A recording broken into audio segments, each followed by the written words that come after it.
بینەرۆ تەماشەوانن بەرنامە جوات لە هەر جەهەکی بن ئەفدەم و حەمدەمەوە باش بن مژارەمە بێ هەفتیەت بەرنامە جوات تایبەتە بە داوین پێشهاتێن ڕۆژاوای کوردستانê bi taybetî siyaseta vekşanê ya PYD. Em jar wêrgel her yek jê mamosta Menal Hezkoş Rovekarê siyasî û herwiha mamosta Cedan Elî serokên Wênerayetiya Herêma Kurdistanê Encûmena Niştimaniya Kurd li Sûriyê û çalakvanê mavperwer Civan Yusuf werê gotûbêjkirin. Berê temaşevanê ja hûn jî karin di rêya komentan ve beşdariyê li gerim bikin û pirsiyên xwe arasteyî mêvanên bername civat bikin. Mamosta Menal zêj cem te dest pê bikim jarê ji dema ku PYD di salatdariya Rojavayê Kurdistanê ji rejîma Esed wergirtiye û heta weke îro jî siyaseta terorkirin, kuştin, binçavkirin, leşkeriya neçar, valekirina Rojavayê Kurdistanê digirte ber û li ser gelê Rojavayê Kurdistanê disepand. Lê di dema dawî de siyaseteke nû dest pêkiriya jî siyaseta vekşanê ji bajarên Rojavayê Kurdistanê her carek û vekşan bi corekî bo nimûne ji Efrînê piştî wêrankirinê ji min bicê bê ku kevirek werê xwarê wêran bibe binêrîna te çi hate guhartin hevkêşa siyasî de heta ku PYD dest vê siyaseta nû kir ew jî siyaseta vekşanê sedemên vê siyasetê çi bû ku PYD peyrew kir û girte ber. Li destpêkê de rêz û silav ji bo we û programa we û karmendê qenata Ark û ji bo mêvanê te ezîz. Gelek spas mamosta Menal. Di vê derê de ez dixwazim bes heker mecal hebe hinekî paş de vegerim piştî 2011 dema goşoreşa Sûriye dest pê kir ez bixwe wekî kes li Stockholm em di civînekê de amade bûn kesekî xuyayî kesekî binavûdeng ji Kurdê me Kurdistana Bakur serokê partiyeke binavûdeng û xuyayiya camêr birengekî hişkera û fereh ji me re got heker hûn şiyar nebin ê wekî salê heşteyî bêçawa pekekê di Kurdistana Tirkiyeyê de em tune kirin ê wilo serê we jî bikin ji ber niha birêcîmê re imza kirina û êşçiyê di wî wextî de nêzîkî 1500 heta 1600 insanî bi hişkere sînor derbas kirin hatin û li Sûriyê rejîmê salatdarî Sparta we dema got ew salatdarî Sparta we em hemî dizanin daxwaz jê ew bû got karibin em bêjin armencê rejîmê di deverê Kurdî de nehêlin got Kurd serê xwerakin ji ber piştî meşa derayê 16 heyva sisiya em bêjin meşê herî mezin di Hemayê de û di Himsê di Qamişlo de bi hezara derketine kolana û xelkê azadî dixwast. Di vê derê de PYD di wî wextî de em hemî dizanin pir zeîf û dema meşê xwe li qenat Swês ya li Enteriyê ya li deverê dîdar diket li ser tiliha hatine cîmartin lê tevgera siyasî Kurdî bi hezara dirabûn û bi hevdûre bi yek dengî dibakirin azadî demokrasî. Piştî wêna rejîmê hinek signalê dî û saladariyeka mastir dawana dema saladariya mastir dawana ji warek got divê hûn Kurda bi çi awayî mak bê hûn karibin wa serkut bikin bitirsênin got êdî nerabine şoreşa de ji ber vê jî kê me dît kesê weka Mişal Temo kesê weka Nisreddîn Birhêk û ev kesê got hatine terorkirin û komkijiya Amûdê em hemî dizanin bê bi çi rengî çêbû li Kobanê li Efrînê ev her bajarekî her deverekî Kurdî dihate xwestin got aîlekê her aîlekê şexsekî teror bikin ji bo ji milletê Kurd re bêjin heker hûn serê xwerakin êdî em ê we bi wî rengî teror bikin ew planeke pir bizanebûn û birengekî jîr û zane dest pê kirin. Piştî şoreşa Sûriyê em bêjin heft salê xwe derbas kirin êdî di vê derê de li gor mefhûmê siyasî شر وقتی شر ناف دولت هبره دولت کې دي کې عمر خاصه سال حتی 4 ساله ګرکه چاره سری جره بیت دیتن د اقصى حد وکب عربي دیویژن شر ناف خوې ګد کوي مدته 6 و 7 ساله ده ادي دولت مجبور چاره سری جربین جبر پر پروبلم در دکم یعنی وکی نمونه یک جواب پروبلم ایرو او پنامبر درعای ګوچونه سر حدود اوردنه ګوت از تحمل لكم ان کار با قبول بكم ادي دولت الفيدري مجبور چاره سری کردن د فيدري دا امبيجن وقت روس و امریکی و بهتر به اسرائیلیا را ایدی هن بهن زلال بو د دمه کې د دسته ترکاج عالی کی و درېش کړي دسته ایرانی ګلک مزن د دبرې د درېش کړي جوی برجوندی دولت ابو نه او برجوندی هن بهن ویجا بر بداویتن دما بر بداویتن گروپ عسکری گروپ چکدار او کسیت حارس پیوستی ګلکی بوانا نامینی جبرت پروژه واتنه نه خودت پروژه نه جناب وا گروپا PKK بو گروپا PKK د دوري عربه د هک به بیرامه بری د سالا جنهاد سرفراز بونا من بجید د دما گود قام شلو د تقاندن چی بو او تقاندنا بوی ترا مزن و صدي إسانة هاتا كشتن دعيني روج دجي كي بكك كي لقامش لو فيست كرنو قلت بردانا أزمين تقوم من بجرزقار كديا عيني مثلا درقايدا ود ديرازوري ود دبريدي تركيدا وكآل دار خليل قالك جارتاني زمان هكاش ما بيخستن فارسنا سوريا سعيكي جمي سوري بباريز قواتا ما هيا دفيدا لدا مديد حميش كاب شعبي خو بيچاو او دور تسليم كرن جارك دي تركي هر دورا غورزقار دكرن تسليم ريجين هاتا كرن جبر او تيدا تواندو الا عفرين جي چما نه ترا دستگرن چما نس پارتنری جیمه چما وقتی گو روساش واخص جوی درکبن وقتی گو سیاست کربا ارکی و برجوانتی و انا مسئله و سیاست و با امبیجن پاراستنا بلتی کربا ایج عفرین خدا کشینن و یگوت بان رژیم ایرو روج عفرین بشک جته دویت و پاراستنا بکی لی داخواست او بودوی عفرین جویران ببی وکا کوبانه دوی خلکی عفرین اوی گو نوت و پنج صدید وقتی خود کرد بون نفوسا عربا پرتی دکیم بو ایرو ام بخوزانن بلکی 200-300 هزار بلکی زیده ترجی که کسی گو جغوطا شرقی و زبری ترکی خسنا عفرین دا داخواست او بود دوی کردی ویران ببن لی دوی عربا رزگار ببن افجی فلسفه و امکارن بنا بداوی بکن فلسفه گو اوابی باکری حشکره یا گو آلدار خلیل دبیجه دبی ام لدیجی دولتا قومچین عین بذی زمانی تینی بله ایرو روش کاندنا وانا اتفاقیا گو ویجا دوی درگه ام بیجن سیمال کابه مصیبینه به سریکانی و عفرین کوبانی به تسلیمی رژیم ببن جبر رژیم برید ویده دبم حمید زانن و دو بیانا او گو سوتورو داخویا کرن به دما گو رژیم وری ام خيراتنا دكنو ام آمدنا بيرا بكن اي سوتورجي بيخدي رولت لنبك كي فيدي اوي بيرولش حميد شتي دركبن اوي بقازانجا خوي ماديش مساله دركبن و امي بشهيدي خوا وبتربي خوش قازانجي دركبن امي باشا ما مستعمل ما مستا جدعان بمجمتا داوين بيشاتي كونها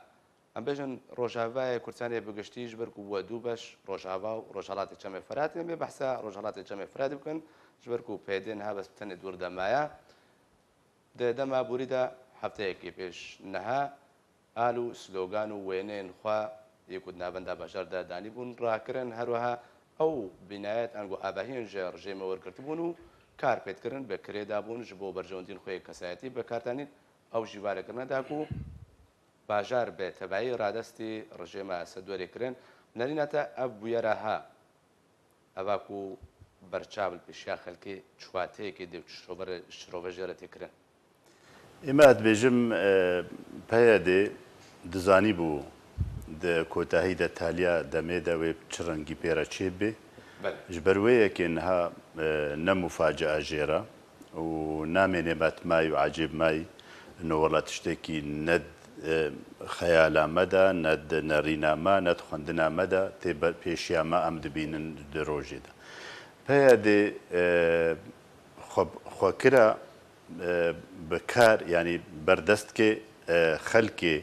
دستهلات و ایگو دستوردان د سوریا دکر د سریدا بو دستکه رجیمه وقتی گو دوری کردستان سوریا به وکالت دانوا او وکالت بگومان دمک جیره هیوی تمام ببینی پیاده گلکی پسنه خود دا و سنبیل باد دا انو ایما کی چی بکه د سوریا دا تالی و این سر عرده ایگو هز دستیوی دا ایگو ریوبریه دکه ای دستهلات دکه خلق مجبور بازارا پیرا بکه وکا پروژاو یا گوتخوازه فلسفه امه دیمقراطیه وکا که منال گوتی ساعتاوی خوش از همه گوتنوی شروعاوی دا تمامی تولید بم تشتی گو آنها البرچاو پیاده نکاری خوشبر استحقاقات مرحله بده آلی که ای دمه استحقاقات دمه چنا ایگو به رجیمه بشاره بوکالت کار کر پیرا نه عقدك نه ریکفتنک نواده هیا نه تشتکی بس وکا که منال اشارت بکری بهره خواه ببن و هنک جک و ببن و کومک مظن و هجمارک زیدش قربانیه خورت و کچه کرد دانا خوزی اف قربانی تنه دبر دوری کردی دبانا دوری کردی تنه دبانا کسکی نکاری بو بیجش چما و اولو کریا وقتی تعدد مثلا و کوبانی وقتی داعش ایریش کرد چه قاس قربانی دبر کوبانی دهات با دانن ایگو بیجه چرا و قربانی دانینا او اكيد گنهکاره و نحقه گوتنیوینا ليه برترين قربانيه المنبج لديرا زوري الدفري عربي روج نابتش باشوري حسجا لفادا فري عربي اما انها امبيجن وكا كرد وكا مالباطي شهيده وكا خلقي لا ينجري بيادي جي بيادي ببرسن كاما تشكر بل ما مسود تشور قرت برامبري فا قربانيه وبرامبري في زحمتيه فا صالق ومكشاند برامبري في وكالتا وتجبر رجيما بشار تعدى وظلم وزور وطنقاي جو كردي خورا تشيكر جو كردي دافري تفقرا سياسي جو خلقي سيفيل جو خلقي عشائر ومدني وحتى بيكاتي ملتي كرد سوريا كردستان سوريا دا زرار مندبو جدا سلاتا بيادي وحتى وكافي روجي روجي ابا ايرو بله ايرو و لباجر وباجر روجاباي كردستان بي روجالات جمع فراتي حسكي قامشلو جالو سلوغان بيدي ويني انوان هاتيه بالكرن وبنبتني ابا هي جهاتنا بالكرن داكو بن رادسكرن شروفا في مدفي اما دال يابا بيش روجا بيدي بيش روجاباي كردستاني انغو شروفا يتشي وقتي خويا كرن برياري اوامري دستلاتا بشار الاسد رجيمي دشلو الديوانا ولو بيكتين تشتكي دي تشتك ابدا وكا مخطط دمشق وكا بيلانا جو هاتيدان غور تي خوندن سياسي جارسريا روشا سوري بتبعي سياسيه وناف دولتيه بل نبجك داريا ونب رنجي جو بيادي بيت فكري او ديكي دوام انا هتشتي قوتين اخويا كان عولي سلوغان وسورة وتشتي هنا السرجع داودنا اليكي بري بريز الدار خليل دارت كت سر راغهاندني دغو اف اي شهيد منا و اف سروك مايا و اف اي خباتكري منا تشي نابب اموانا ندينن واجه هذا انا هاجي دبيجش بو باكبون وحضارته وخشبونه باجار خو دفي امفات اشتراكن بك ابيك دوام و بنايات ودوائر اي غوبري اي حكومتي دست داني بونسر انجي وكاله تسليمي واكربون وانا هدي وجوا بقرن اي تشتي الشان العام وك تجنيده وك نفوسه وك او دوفرا وين قونا غادي تركي اما ادبيجم تفدم وك تفقرك سياسي وك بيك هاتيك لا شك سياسي قونا غا بشتي فينا وتفدم هلوشينن وك تشاوا مجلس سوريا ديمقراطي هلوشاندن وفيجي هلوشينن وبرنجا كدي بري خو بدنا اب بارتيا غو نوتشي بو الرقاي هاتي راغهاندن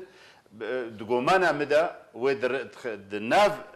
تشورچوا في بارتيا دا وناف وك ناف وري غهارتن وك سلوغان ورنا غارتن دا خواز ورنا غهارتن بس بهم رنجا دوري دا خواز وما في ملتي كردن د سوريا دا بل دك حمقونا غي خدا اي بيش روجي دا جوارنجي تجاراجي خو نديتنا خدي بروجا نتوينا كرد سوري ما في كرد سوري سوريا دا تشيا چلو تيكس باندن چلو دلي كردار حد به سوريا نودا او سرفي نافكرن بس شاوزان خلكي بقرن خلكي تعديلي بكن سينورا بقرن سرغون بكن براش خلكي بسطينن باجا زيدا بكن افكار حمكرنا الا برخودان وبرافانيد بر ما في كرده نكرنا وناكن اف بيادي باش ما مستا جوان زي بمجمتا وكا ما مستا منالو ما مستا جدعان دا خويا كرنكو او قريبس تان غوري كابتن انا برا رجي ما اسدو بيدي دكو بري حفصه انا هاتبو كرن بداوي هاتيا نرينتا دفي اگردا چما ترسيك رول روجاباي كردستان كي چارهنویسا ملت کردو دو زاویه روجابای کردستان دوی بچرنگی به اگر هاتو رژیم اسد به یک جاری هاتو روجابای کردستان کنترل کرد هرچند پیشتر جدی دسته ده بوله هم بجن یک ابو وکیل بوجدلای او کارت کرد سپاسیا ود کم بری حمدشتی گله يعني إشي كمين مروتيد خبات بك أو ريجيم وفجرة ريجيم أجر فجرية برولا خوني راستي بإدارة بك أم ببلكي بشكل زحمتي شيء بمجبر أفخور تمني ماي أم دترسن أو جي إجا كوجبرية نوتشي يعني خورتي چند ما بين بصدامانه بحضاره دركتن اوروبا ودركتن بون بنابر لكردستان لتركيا او بزياده و افرولا هاني زحمت بجمره بر شر هنا سوري هي بردوامه ملت مالباتي خورطه مالباتي بني كرد نه آمادن بر زاروک خواب کشتن بدن بر وقت ما مستجدعان قوت بر دفری نکردی ده بر اورو بر دفری کردی ده به ام سربلندن بر جام بر ولات خود بکن بر جهه خود بکن ایرورو ملت ما يعني آرك قوي هي او دخوازي بهيفيه تشتكي كردايتي لسوري تشي به ام تيد الكار بن ام تيد آماده بن ام تشكي بكن جبو پیش روا روجلات ناوین بر او نظام ایرورو جهات ام ترسامني اساسي يا يكمين انه اف و تجنيد وغيرن وعسكري اجباري تشي ولو بنافك دبيجن انه قوات سوريا الديمقراطيه قصدي و اجد كار كري دويناد والور بمينه وتسريح بج عسكريه ام نظام بيرولا بيش و تشبه ما ترسيامني اساسي او بر واد دواجي از بلكي از بشكي اختلاف نابينا قلنا ما مستجد عند دكم انه و انا شي تفدم و دستويني قد منطقه ده وهرن يعني قرار بي هات وهرن ام ادبيم وشبه ايرورو و رجيم قوتي خبينه وهي زينا الفيدريبن موجود بس آلكي لايكي اجتماعي جواكي ودستي بيديد بهن بلكي حياة دمكانيزيك النابجم بدرجاي كنجي توابه بس أوايا وهنا جبي من السر في ملتي وممارسة به و ترساونا دلي واند بهيره نظام او سيستم نظام بشار بي وخفرز بك بقوته ناقده ما اول بيش دم بيش رود بلكي شي بس انا اورو موجوده وتفدم بمينه بهيزي خني قل سر عرضي اوايات ترسيه مجوينان بمينه بوي هيزا خو ملت بترسينه يعني رجيما اسد اگر تفدم بهري جدروج ابي كرسان ده هيزاوي بهري ادواتي وين وجدي جبوي ما ترسيه درست كرنا في شارك يرسل قلن رجاوي كردستان ابد الزياتي يقولوا نابينم يعني اواجي مترسيك ان اورو هيزا قصدي او ام بيجن تفدم حلك سياسي دستوري بنظام بشار بكن ام اس بيج ازب ما مستجد عام ام هركس بير الي كاربن جافا ما في كردا بين سر دستور سوري ام يجيش بي الي كاربن يعني براسي از بيجم جروجا كمين از بيجم بلكي ام متفق من بيدير وب بكاريوان وايش يذكرن تشن شاشتي بونه هركس شاشتي دكه بس اورو از بينم شكن عندنا بيدي لسوري شكن عندنا كرداي اشبر فيك از مرو بشكي عاجز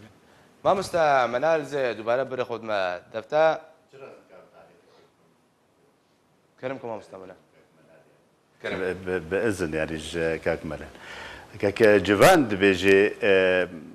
طبعا حقيقية حق الاختلاف يعني تشكي طبيعي يعني رين نوكا هفدوبن يعني اما از دبيجم سازيه جو بيادي تشيكر ندفي دميدا جير حتر نينا جو درجه بقرن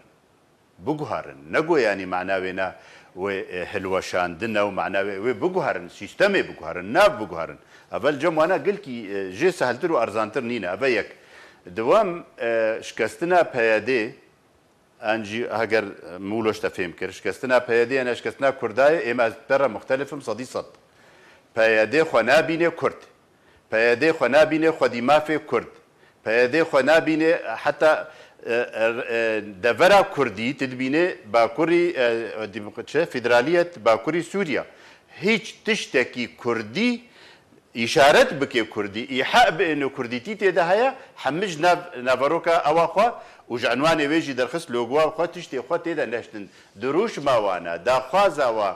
امه ديمقراطيه وبراتيا قلان تشتكي كردي تايبت منديا نتوا كرتي دتنه هلوشاندنا وين نمعنى هلوشاندا كرداي ابدا ما مستعمل اگر تو كومنت انغو تعليقاتك هبه تشكاري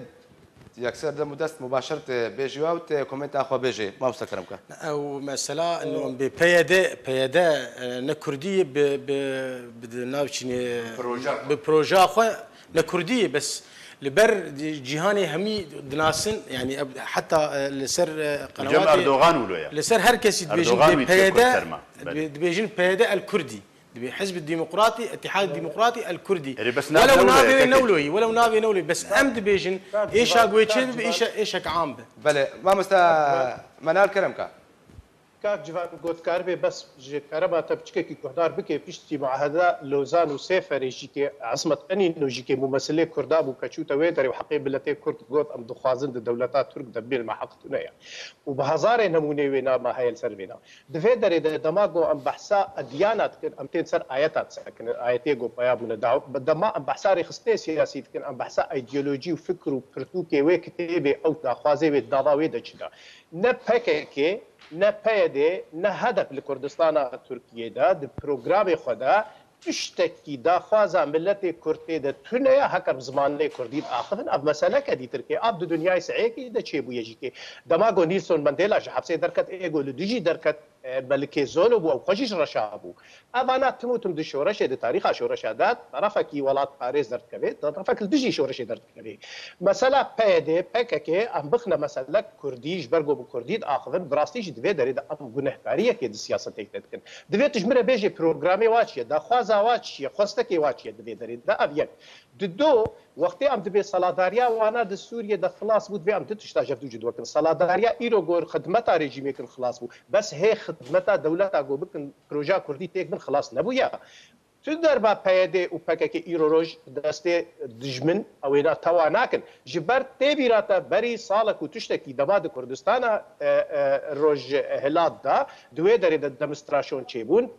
پکک دیرکت پیش مرگیم خود پایا کرنا مهابات و دبری دیتر که جبوی خاطره ریل برتفگرا سیاسی کردی دوتا بکرن ایرو روج برگو ام بیجن فشار لسر ایرانی هنا صبح ای قندیل بکار بینن ده بو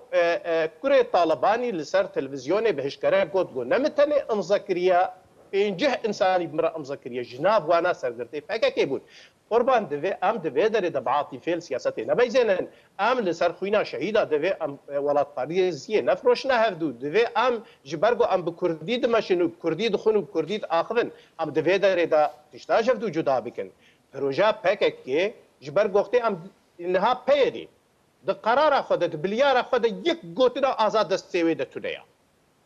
ایگو لهوليري حاضر بون هوليرا اول دا ولياد دوا دا ود دهو كده بيت الشيزانن جي صالح مسلم خواستن جو بس وقب عربي دبيجن حسن النيه چند گرتیه مل جمع هنا بردنج بربا عمل بر صالح مسلم وای ساغه نکاری بو بیچ هانا بکی پروژه قندیله وقتی گو پروژه کردواری و کردستانی بانا کردستان باکور 20 میلیون کرد چیای 5500 متر بلند سینوره 4 دولت یعنی ام بیژن سینوره خود ملت کرد و ارمنیا آذربایجان و او دفره گو تو در بانا تنگو توپی ترکانی کارن کنه و تا بوستک عرض ارزگار تونه 2014 داویا هل بجارتن البرچاوه ما بیچا وقتی گو هشته پارلمانتای هدف درکت گو می شرکن مسیبینو گورو دفره دیتر که حمو تک برن چاوا کوبانو عفرین تبرن چاوا شنگال و کرکوک تبرن كاكو دفي ام بفي مثلا بيجن شكستنا بيدي شكستنا بروجا كرديا ام شاشتي كبرمزن تكن شكستنا قنديله بيچاوا تشونا ايراني دستپیکا دولتا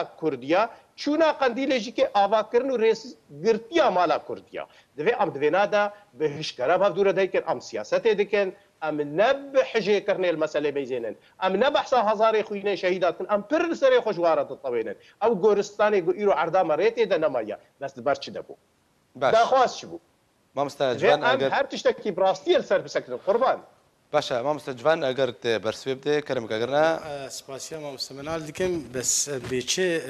يعني او وقت از بمشكل عندنا بيدي يعني شكل عندنا كردايتي نقصت بانه او ممثله كرديه بيجنا از بيجن وك خلقي تيده وك كسي تيده اندامي كار كرنو ايش دكن او كردن او ايام ترسيام جويناي انه او ايشكي كردار وش كان عندنا كرداي او از دزانم هون دزانه انه يعني از بالدار ما مستالدار خرير دانشتمه وبير آخر في مية تشتن هني دبي أبايانا إيش من أنا يعني تشتن هني وقت مجود مثلا أورو مثلا تندرستی ایشکی درست خواندن پیچک اورو يعني تشتي روجانا بعجان إيشكي يعني جريك مرو لي بنره مرو آري كار بتيشيدن مشكلتنا بسياسته أو ما مستبز دقيق يعني ما آلدار خليج مرد بيجد بي أورو أو تشتانا ند استراتيجية مدن يعني أورو قاود بين استراتيجية مدن أزوينا بين خديه إيش عملته بس إيش عملت أورو قتشتك دستي ملت هي بونه موظفن بونه كارك يتقيش يتكن أورو بري هر متعداك شيء أزفيد بيجم هو ما مستجوان يك دقيقة قربان تقول باجان وتندرستي دصالة نوتو يكيد الدماكو أو هجراب ناوی ملیونی چه بو طیاره امریکی لازمانا نان سرسری کردان درشاندن جناب سروک در کتاثر تلویزیونی گو ام نه بنگلاديش و صومال کاتاستروف سری مده چه بو نو نار بشه نان لجمع ضعف عرضا کردستان زیرو زیوا ام حاجت قرارك سیاسی بریارك سیاسی دولی پیش گرتیه کینا تا کیج مره بحثا قامش و باجانا و خيارا و تندرستیت که آردار خلیل چه برنامج خوندنی پیش کردیا چه برنامج کردی پیش کردیا عربی غمر خصنا خود یه دفره سوتور خصنا قوت سرسری ما أي خصنا دهامي هذه خصنا سروكي كانتونا ما قربان ام دفيدي قصوري ببورم تسكن دي بس ام سياستي دي كنجارك هذه تربيه ملتك 40 مليون زيدا ملتك بهزار شهيد دايا ملتك عرضا زوي وزير ام ايروني كاربن يكيتيا والا كردي بباريزن شرفا كردي ناموسا كردي بباريزن تتم بيجبر بمالباتي شهيدا كچكا بيشي درقه دا شهيد شو كچا خوها مب اول ايسان درقايدا برا خوها مهر البركچا خو دعوا خوينا بكي كره قرآن به شهید چوب را دعوا کوینا اینا بکن کیش معلومات شهید را خواست که گویرو تزارو خو شهید که تنزارید برچ دیا ام بسلا شهيدا ولا ام ما داعش باراستن وقولناش ما بين موسى وتعالان به اف قوتن حميج صالح هشتي بملتي كرت بي خافان حتى وكايرو 4000 گوند ويران كرند بنت صحابي نافيدا 4000 انسان زيدتر شهيد كت بارچه كردستان دت بنت صحابي نافي مزندا چما في راسي البرچعنا دين قلناها ام في ملتي بخافين باشا ما مستملال ما مستجدان برسك يا راستي ما مستجوان كمو برسادن اراستيتكم ما مستجوان د جدما کو پیده د سالداری روجاوای کورسان جرجمی گرتیه بر چه سود گهاندیا گوزاگل کورد روجاوای کورسان و چه زیان وککو ته خویا کرنو ما مستجدان ما مستناجدان خویا کرن دیروگ جی بحث که و راستی پیش چه منه حتى انها جزيان بيبا نجهندنا اگر سوده كبت كاري بحسكي نعم مستأز بلكي بيشكي شاش ما هاد فهم كرين بل بس او مثلا از دبيجم انه بيدا او تفدم او اداره ديمقراطي وما ديمقراطي النظام او نافي الخد كن يعني ام جروا يكمين دم دبيجن ايشكي قفا هيك بتني دكي يعني شي ايشكي بك انا هيك بتني بك وزحمتي شي ببن واكيد شاشتي شي ببن اوايا قافا جروجا كمين ده يعني جز العمود يبون ما على كار كرج إنه أموان بيجي نهفدو يعني أز أنا كارم بالسروي واروجا بآخذهم يعني ما خص أموان ده شرط شيء نبي أم نبين براكوجي شيء نبي أم ما على كاربون أم تشتكي بكين أموان بيجي نهفدو هنا دسبيجو براسي جوار بيجم أو رؤز الفيدريمو أز الويدت بيجم أز لا يعني بترصد تشتغلم جروجا كميدمي جواميرا نم مستعدن بهفدو بكثير بدون بالسنين هذا يعني تشتكي راس جوار بيجن بمرت شيبوي وازبوم وقج قبلي وانا جي انه تد بفيكاري رابع ازبوم ما مستا سلافا جليت عبد المقصود الحسيني بو ام اورتا عموديده حتى قام دركت النابينا وان تبارتيا نغو ام ناكن وان قومي بكن باش خدان علي از دزانم يعني ايش جيان في ملتي واز بيجم انه وقتها ام دوري ملت كيفن از قصد بي اف از دوري ايش ملت بكيفن اكيد ملت مبابجه بس بداوي تحسب بداوي محسوب السر كردايتي از فين هذا بيجم نافنا محسوبه بناب ونب بالسياسه ونب نظامك يا اخو ونب تشتكي محسوبه بس باندام يا اخو بجي اخو بخلق ناس ذكن كردن اف مسلمي بله ما شاشتي بس نظام كاكي جبان بيشكا نابيغو از بيجم قرآمي مو براي مو بسمامي مو خالتي كام متكيم ايغو دناف وادا از بيجم والله اجوا كردترم ان او نكردن ابا بابتك ديا سالفك ديا اما ام بحساب بروجات كن مثلا ابو زيدي 4 ساله دستلات زيدي 4 ساله دستلات دفي دستلاتيه ده وكا برسا ما مستا ام ميزنن به چش کردار بسر خستنا وک نتوا کرد یک جه مالباتا کردی مالباتك د سووریا د کوردستانە سووریا د مایل سەر هەفتوو نەبووە زێدەی پارچەکێ قسمك مەزن جێ ئەو سەبەبن قسمك مەزن جێ هەنێک تشتێ عام هەنە سووریا عام بەگرێ داینە هەنێک هەنە مەسەلەنە کەسایەتینە تشتە خاصن لێ بەحرا مەزن بازدانە کورداژ هەفکەتنە عایلا کوردی سەدەمە سەرەکە ئەم مەزن پەیەدەیە سلوک و تەسەڕوفاتێ وێ و تشتێ ڕۆژانە گۆ دکێ سەریدە بریارە لەشکریان نەچارە د سەریدە ملەتێک بێ خۆرتە بێ گەنجان نکارێ پێشە ڕۆژە خۆ ئاوا بکێ نکارێ هێڤیا دێنێ سەر ji 18 ساڵی حتانی 32 ساڵی چێ نابێت بەردەستێ پەیەدێ دەبێت یان divê dibin çekawî debin yan divê şehîd bû bê yan divê bazdayî bê ser sînora bê bihra de hatibê kuştin û ew kirbê ev cerîmeta got ev cerîmeta li dû vê biryarê got peyedê kiriye bi milletê Kurdistana Sûriya tarîx ti cara nikare jêra derbas kê milletê Kurd bes hinekî bigê ferahiyê de û ji xwe re li ser rûnê bi hev re ders bikin bê vê biryarê çi kiriye vê biryarê tenê ji xeyrî a siyasî û ji xeyrî a aborî û ji xeyrî a sînorî û ji xeyrî a got çûwa xwekirina تفنقك تحت الطلب سلاح تحت الطلب عسكر تحت الطلب دبن دستي خلكي دا ودبن بأي مقابل جملتي كردرة بأي مقابل بروجا كرديرة أب تجارة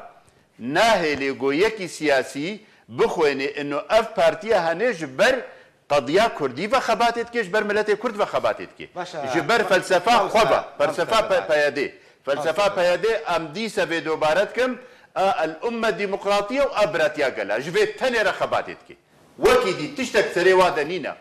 خوزيقو تبعنا أمش كردارة فيت خوازن تبحثا تعليمتك خوندن أنا هاد سوريا تبا حلب شو حمص شو إدلب شو درعا شو خوندن الجزيرة دبري كردي دا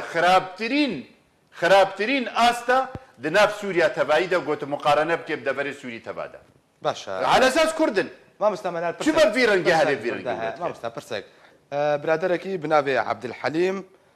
اسكان كومنت نويسيد بجي ماتير خارج الشروط السياسي رين جاره سريه بدنا بشما يكي دي بنابي محمد عمر بيجي كرمكن جاره سريه بينن حلقه في دوزان هربين شروبا بصه اشكتي عبد الحليم رد بيجم جاميري ديكيا محمد عمر ومحمد عمر دبيجم وقتيغو سركردي ما دخسنا حبسادا وقتي مجازر تشيكرن العامودي ولا كوباني ولا عفريني وقتي بردوام سركردي ما دقرن وشالك فانا دقرن وخورتا متابعه دكن دقرن هنجي قوت سريخ وهلدي وتبيجي وانا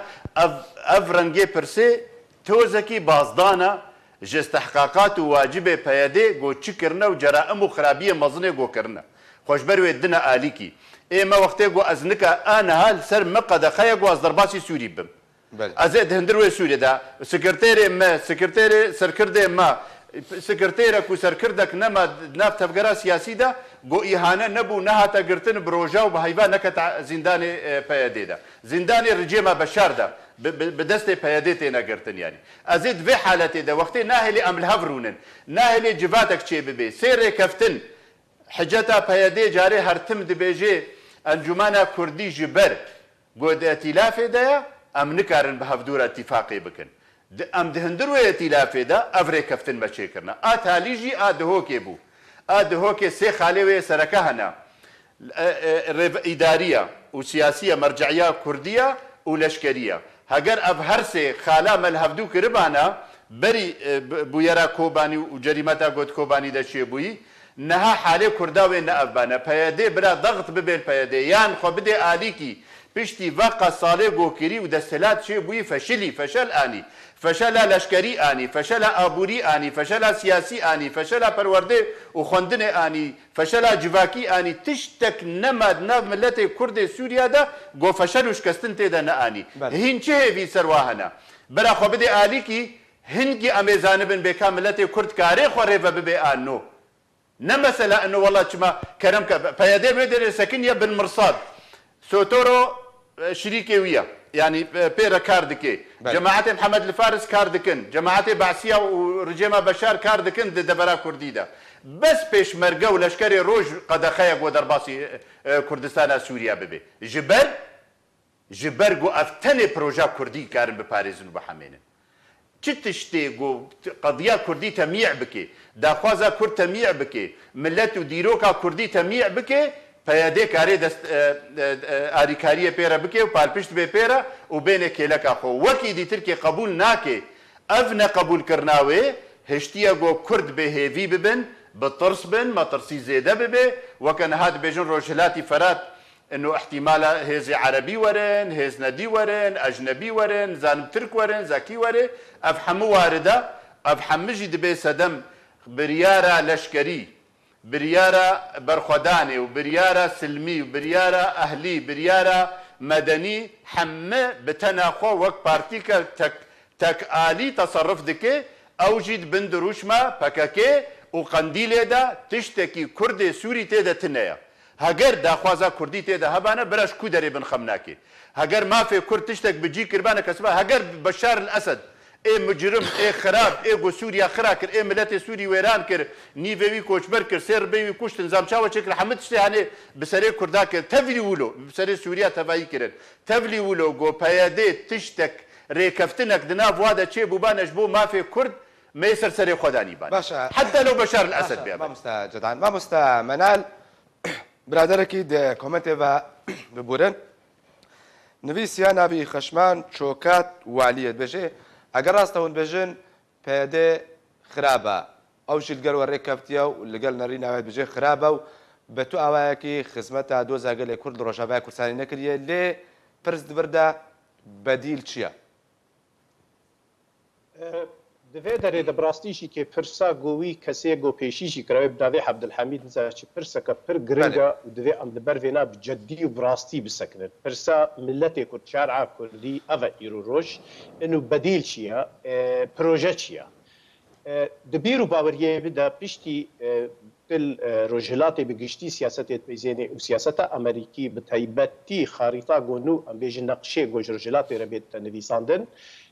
ام بخوازن نخوازن کی کیفایی به کیفایی نوی دراستی دا ایرو کردستان دا بندستی سوریه دا بوتا بشک جی پروژه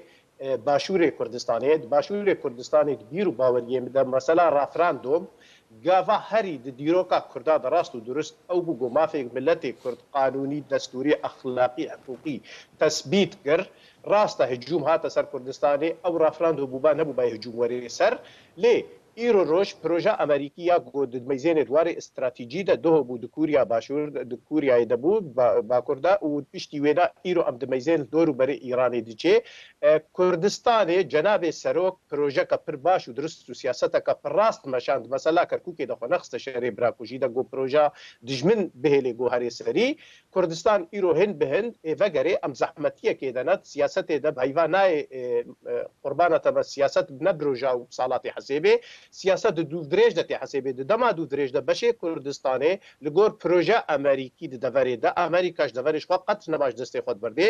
mehwerê Sunnî di mantiqê de ew divê biqewet bibe çi ji Kurdistanê dest pê bikê em bêjin ji başûrê Kurdistanê û deverê me divê derê de ê projeka siyasî bevdû ve bête girêdan bêguman ew proja got pêş debê em ê parçek jêbin û ez gelekî jî kê bi rastî jî kê ez dibînim inu pêşverû ji bo wî me ye zehmetî îrom tê de ne zilim îrom tê de ne bajarê me wêran dibin mixabin Efrîn beşekî pir ezîz pir قیمت ایرو گلک قربانی دان و ایرو هنکی سیاست دور بیب سبب جغرافیتا خو یعنی سینور خو لی دورا ما دوره دی ترکیه دما ام بیزن د پیج د امریکی دسته قندیلی جی کش رام درخه و امریکی پروژه کې ببینه گو او پروژه د کردستان د هر دو بشي خدا به هفدورا ام بیزن سالاداری یک د دوره دا ای بگهتا آرمانجکا گو ام دخوازن لی ایرو روش وقت جارا که دیزبید مزمان بهتر برجواندی بریتانیا د عراق دا وما ده ديت يعني هناك برجونديه واهنه هي ايران دستي اوروبا بصدي صد يعني هي بوار يعني هي دستي خنقصي دستي امريكا دا لي باش بو او كونغريغو جماعات مسعود رجوي يعني دول باريس بري تشكي كرن او استخبارات السي دولة بلجيكا فرنسا وانا كتنا مسألة دا انه ايران تخصن قوي كونغري بباقينن اف حميد كبنا خدمتا مشروع كردي دي بيش دا مشروع كردي غريدا يا بروجا امريكي هكر هاتو بجدي ايرانج مسألة راكي امي ملتي كرد ببنا خدي مافك خدي رولك خدي تشتكي اساسي دا دا برا ترسامج فينا قد تنبي ام ندلي كسي خوش دكن بروجا سياسي افا لي دنافا خدا مخابن اف برسا شارعي مشروعه حقه ام دنافا خدا ما تخدمت جملتي خورا ديار ندا خويا كرن ما اف ملتي بريشان يعني ام بيجن ام جيتش الي فبابي ام البر بدن راستا بيدي للشري براكو جيت خوست جو امشي كي چند لشكري خدا اخر مفدوب کو جن بهتر او خدمتا پروژاوي قربانا سیاستك باشي درستي انا كسي جو پیشمرگا پایا نکرن و منکت نشري براكو جي دسته بنبو بخوينو تاريخ ان علته البنائني ل پروژه کردستان باشور پروژه ما بهدو و گریدایا و اف پروژه بشخص جناب سروک و دستکی امین و جهبیر و باوریه دیا و امی بسر بکن ان شاء الله و امی که مایسیه قبول بکن و دوی انا کسی بری حمی کسی پرسا ملت کرد بده و قبول بکه گو که مای کرد حقی ملت هگر او که مای زیده قوتاوی جیبو لی دوی ملت راضی بکه دوی ملت خودی درکوه و دویج ملت را زلال بکه چما من نکاری بود کوبانه و عفری نتقاب شده ام زیده ور بکن ام بقربانی پروژه نتوی کردی بون اما نتخواست ام ایسانه کی کرد خوینش نیلوکاوی دید اف مثلا پروژه ما یقول زي دوباره بگرم جمتا ما مستا جوان لسر پرسا او برادری کو کومنت و پرس کربو جبر چه چاره سریک نه دیتن انگو آلین دی کردیش برچه هول انگو رولا که نبین دا کو چاره سریک جه کریزا روجاوی کردستان ربینن پرسک دورده ها جبر چه دست بکا شورش دا رژیم اسد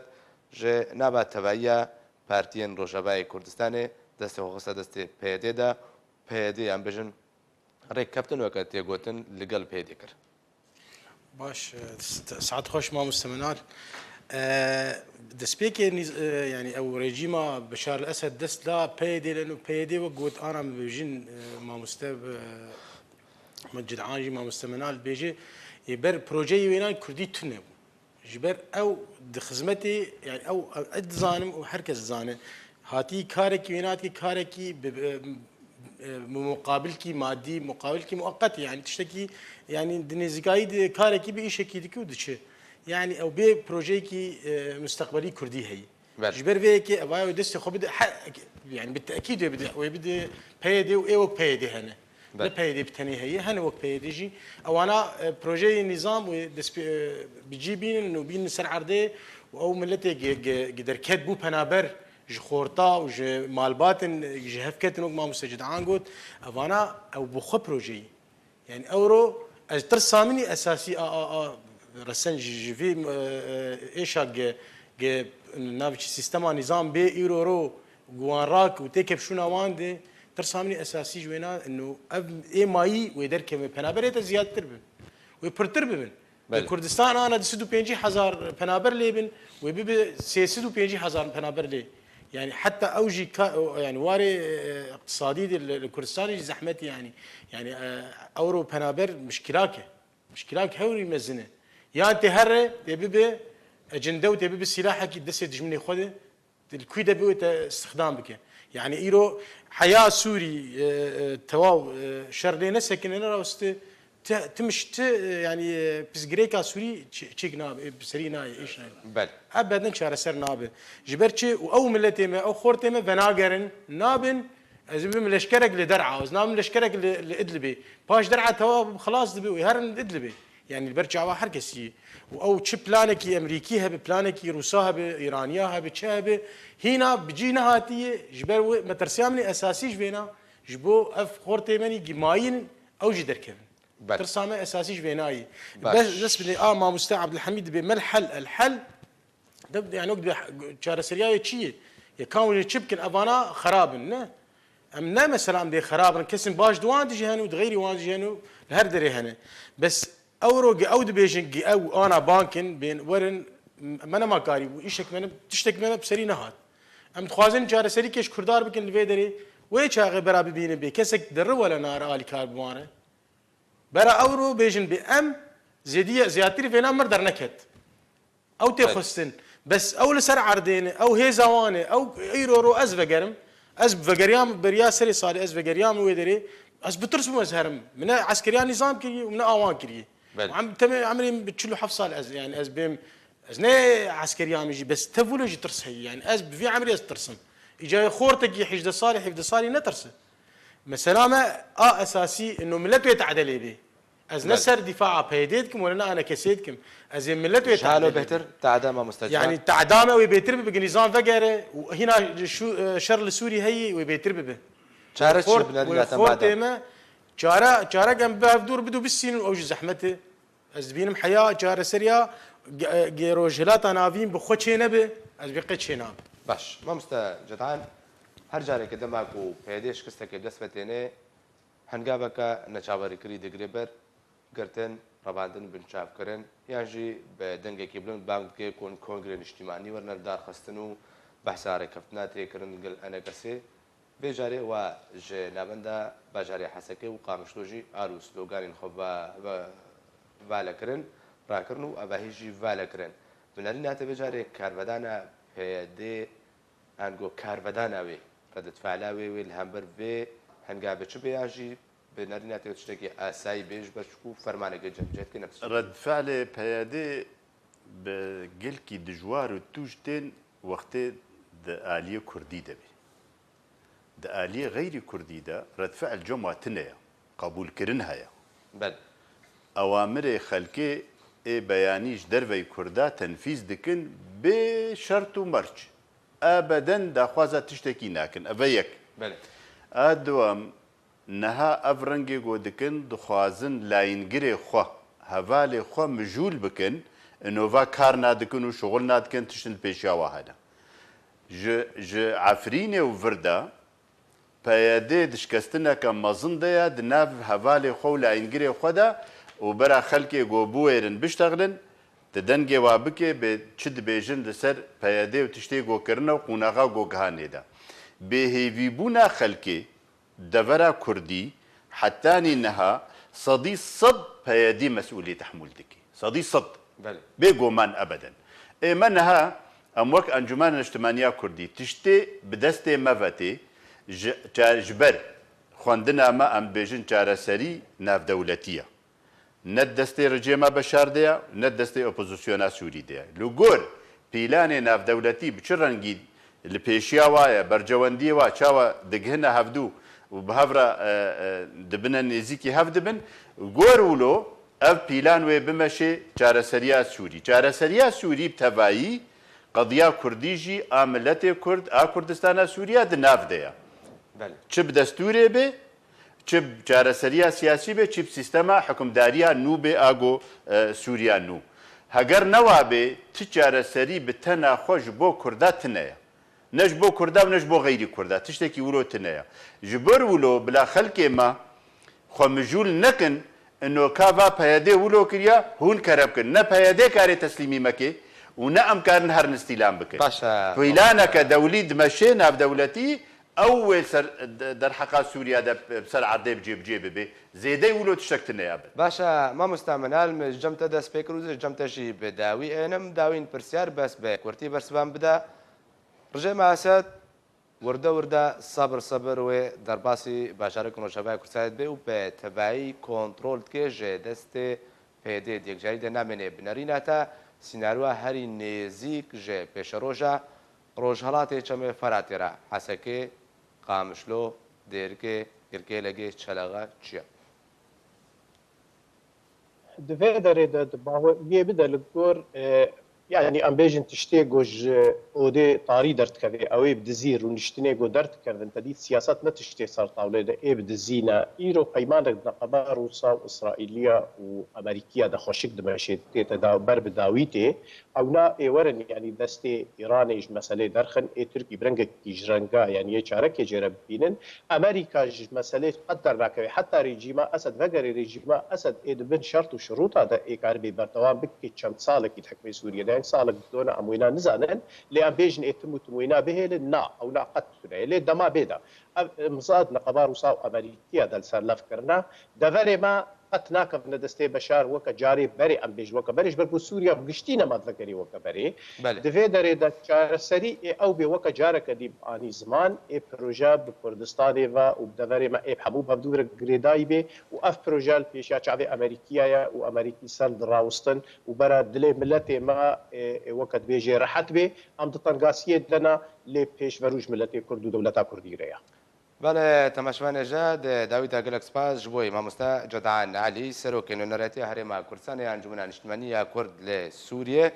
گلک سپاس جبوی مامستا جوان یوسف چالکوانی ما پرورو گلک سپاس جبوی شروبکار سیاسی منال حسکو کل گلمل بون گلک سپاس جبوی وجه کو تماشوان مبونو جالیم وجه هرشادو بختور بن